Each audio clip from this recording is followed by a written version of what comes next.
das da der drei, das da der drei. Ja, das macht mich so schön hei. Erst trinkst eins, dann zwei, dann drei, dann vier, dann knäust mit dem Schädel an die Scheißhaustür. Ja, ich weiß auch was.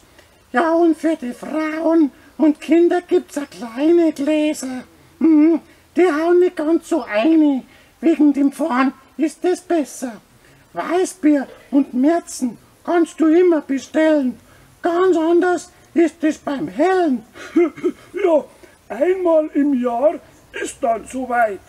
Brauereifest steht an, das wird gefeiert und zwar gescheit. Ein Bier, ein Musi, holla, Trio, da wird tanzt und gesungen, was man kann. Und wird dir dann irgendwann mal schlecht?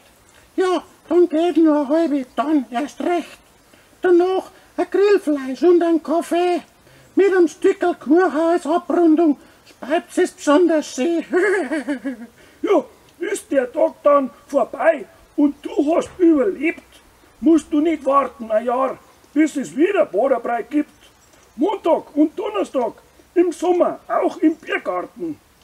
Denn ab abends um 6 Uhr die feschen männlichen Bedienungen auf dich warten, um dir erneut den edlen Tropfen zu kredenzen.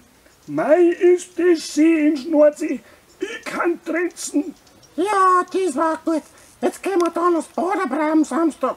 Genau, ein Prost, Holadrio, für euch. Ja.